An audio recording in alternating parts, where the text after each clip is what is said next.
2 বছর ধরে সবাই অপেক্ষায় ছিলেন নেইমারকে ব্রাজিল জাতীয় দলের জার্সিতে আবারও দেখার। তবে সেই অপেক্ষাটা কিন্তু আরও লম্বা হচ্ছে। ব্রাজিলের যে পরবর্তী 2 ম্যাচ চিলি এবং বলিভিয়ার বিপক্ষে, সেই দলেও জায়গা হয়নি নেইমারের, কারণ গেল সপ্তাহেই তিনি ইনজুরিতে পড়েছিলেন।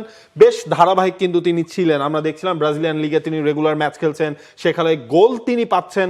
সবাই ধারণা করেছিল নেইমার ব্রাজিল দলের সেপ্টেম্বরের উইন্ডোতে খেলবেন, কিন্তু নেইমারের থাকাটা হলো না। রড্রিগোকে বাদ দেওয়া হয়েছে, ভিনিসিয়াস জুনিয়রকে যে রাখা হবে না সেই ব্যাপারে আমরা আগেই জেনেছিলাম। লুকাস পাকেতা ফিরেছেন ব্রাজিলের এই দলটায়। সবার আগে বোধহয় নেইমার কেন দলে নাই সেই ব্যাখ্যাটা কার্লো আনচেলোতি কি দিয়েছেন সেটা জানার আগ্রহ আপনার অনেক বেশি থাকার কথা। তার পেছনে তিনি বলছেন যে গত সপ্তাহে নেইমার চোটে পড়েছে, আমাদের সামনে 2টা ম্যাচই প্রতিদ্বন্দ্বিতামূলক হবে, যারা এই ম্যাচগুলো পারফর্ম করতে পারবে আমাদের এমন ফুটবলার দরকার। নেইমারের তো মান যাচাইয়ের দরকার নেই। নেইমার কে এবং কি করতে পারে তা আমরা সবাই জানি। জাতীয় দলের জন্য ও যা করেছে। ওয়ালটন এখন দেশের সীমানা পেরিয়ে পৌঁছে গিয়েছে 50টিরও বেশি দেশে। ওয়ালটন, ঘরে ঘরে বিশ্বজুড়ে। সেই অবস্থায় যেতে হলে তাকে সেরা অবস্থায় পেতে হবে। এইখানে আমরা কার্লো আনচেলোত্তি কি ব্যাখ্যা দাঁড় করিয়েছেন সেটা স্পষ্ট করে যদি বলি, এইটার তো একটা চুম্বক অংশ, তার সঙ্গে আরও যা যা বলেছেন যে নেইমার তার দলে আসলে ছিল 51 জনের ওপরে একটা প্রাথমিক স্কোয়াড তিনি দাঁড় করিয়েছিলেন, যেখানে তিনি নেইমারকে শুরুতে রেখেছিলেন। কিন্তু তারা শেষ সপ্তাহ পর্যন্ত অপেক্ষা করেন দল ঘোষণার জন্য, যাতে কেউ যদি ইনজুরিতে পড়ে তাহলে যেন তিনি একটু জিনিসটা পরিবর্তন করে নিতে পারেন। তো শেষ সপ্তাহে নেইমারের একটা ইনজুরির কথা তিনি বলছেন, যেটা স্ক্যানের প্রয়োজন নাই আবার বলছেন। মানে ব্যাপারটা এরকম যে তিনি জানেন তার নেইমারকে প্রয়োজন, তিনি নেইমারকে বরং সুস্থ হওয়ার জন্য আরও যাতে তিনি ঠিকঠাক থাকেন সেই কারণে তাকে নিয়ে ঝুঁকি নেবেন না। এবং এই কারণে তিনি পরের কথাগুলো বলছেন যে আমি তো জানি যে নেইমার কি অফার করতে পারে, নেইমারকে ব্রাজিলের সবাই জানে, বরং তিনি এখন ফোকাস করছেন এমন ফুটবলারদের উপরে যাদেরকে তিনি আরও কাছে নিয়ে দেখতে চান। হ্যাঁ, প্লেয়ারদেরকে আপনি হয়তো ভিডিওতে দেখলে টেকনিক্যাল অ্যাবিলিটি সম্পর্কে একটা ধারণা পাইতে পারেন, কিন্তু সামনাসামনি সেই প্লেয়ারের চরিত্র কেমন, সেই প্লেয়ার কতখানি ডেডিকেটেড, এইসব জিনিস বিচার করবেন। নেইমারের তো এই বিচারটা করার প্রয়োজন নাই, যে কারণে তিনি লুকাস পাকেতাকে দলে ডেকেছেন। পাকেতাকে দলে কেন নেওয়া হয়েছে এই প্রশ্নও তাকে করা হয়েছিল, তখন তিনি বলেছেন যে পাকেতাকে আমি কাছে থেকে দেখতে চাই। পাকেতা কেমন খেলেন ওয়েস্ট হাম, এটা কি তিনি জানেন না? অবশ্যই জানেন, কিন্তু তিনি পাকেতাকে কাছে নিয়ে দেখতে চান যে কিরকম একটা প্লেয়ার হিসেবে তিনি। এবং তিনি বলছেন তিনি 14 থেকে 15 জনের একটা স্কোয়াড রেডি রাখতে চান, যারা বিশ্বকাপে থাকবেই থাকবে, তার সঙ্গে বাকি কারা মিক্সড হবেন সেটা নিয়েই তিনি পরিকল্পনা করছেন বলে চিলি আর বলিভিয়ার সঙ্গে এই ম্যাচ দুটোতে তিনি এই রকম স্কোয়াড ডেকেছেন বলে তার ব্যাখ্যা। দেখেন, এই জায়গাতে হচ্ছে আপনার রড্রিগোকেও তো আসলে রাখা হয়নি। রড্রিগোকে আমরা দেখলাম রিয়াল মাদ্রিদের হয়ে তিনি লাস্ট ম্যাচটা স্টার্ট করলেন, ভালো খেললেন, এবং ধারণা করা হচ্ছিল রড্রিগো হয়তো কার্লো আনচেলোত্তির এই দলটায় থাকবেন। সেটারও কিন্তু তিনি ব্যাখ্যা একটা দিয়েছেন যে রড্রিগো লম্বা সময় পর কিন্তু একটা স্টার্টিং 11-এ ম্যাচ খেললো। রড্রিগোর জন্য আমার শুভকামনা রইল।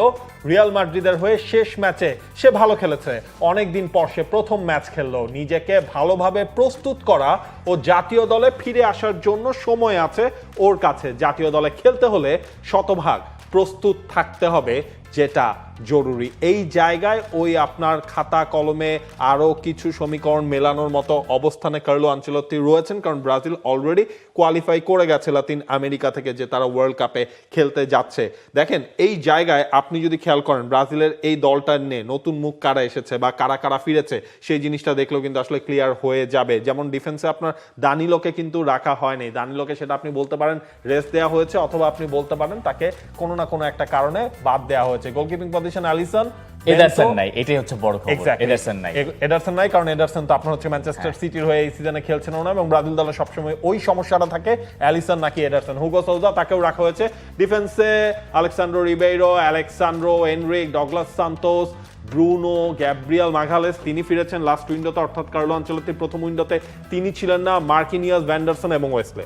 এইখানে এই দলটার ভেতরে যাদেরকে আপনি খুঁজে পাবেন না তাদের ভেতরে আছেন আরো ধরেন অগুস্তো, এবং আছেন Pereira, Gerson, Ederson, Antony, Vinicius junior.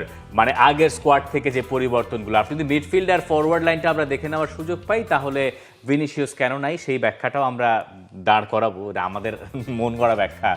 Andre Santos, Bruno Guimaraes, Casemiro, Joelinton, Lucas Paqueta. এটাও আরেকটা ব্যাপার যে কাসেমিরো এই দলে ঢুকে গেছেন। এস্তেভাও চেলসিতে দারুণ শুরু করেছেন। মার্তিনেল্লি, জাও পেদ্রো, কাই হোরহে, Luis Henrique, Matthews Kunia, Manchester ইউনাইটেডের ফুটবলার রাফিনিয়া, রিচার্লিসন। এদের ভেতরে রিচার্লিসন, রাফিনিয়া, কুনিয়া সবাই ফর্মে আছেন। এস্তেভাও প্রিমিয়ার লিগের একটা ভালো মানে আপনি পেড্রোর আধিপত্য কথাটাও আছে। আসলে আপনি পেড্রো মেনশন করেন নাই, পেড্রোর কথাটাও এখানে বলতে হয়। চেলসির এই ফুটবলার, তিনিও ভালো ফর্মে আছেন, তবে দেখতে হয় জুয়েলিংটনের ইনজুরিটা আসলে কতটুকু লম্বা হয় কিনা এই সেপ্টেম্বর পর্যন্ত, নাকি তার আগেই তিনি ফিট হয়ে যান। এবং ভিনিসিয়াস জুনিয়র যে এই দলটায় থাকবেন না, সেটা তো আসলে আমরা বলছিলাম যে আগেই বলা হয়েছিল। প্রথম ম্যাচটা তিনি খেলতে পারবেন না কার্ড নিষেধাজ্ঞার কারণে, চিলির সাথে সেই ম্যাচটা একটা ম্যাচের জন্য তাকে রাখা হয়নি। এইডার মিলিতাওকে রাখা হবে কিনা এটা নিয়ে একটা কোয়েশ্চেন ছিল। এই দলটায় এনরিক, রিয়াল মাদ্রিদের কোনো ফুটবলার কিন্তু নাই, এনরিককে রাখা হয়নি, রড্রিগোকে রাখা হয়নি, ভিনিসিয়াস জুনিয়র এবং এডার মিলিতাও, এই চারজনের কেউই কিন্তু নাই।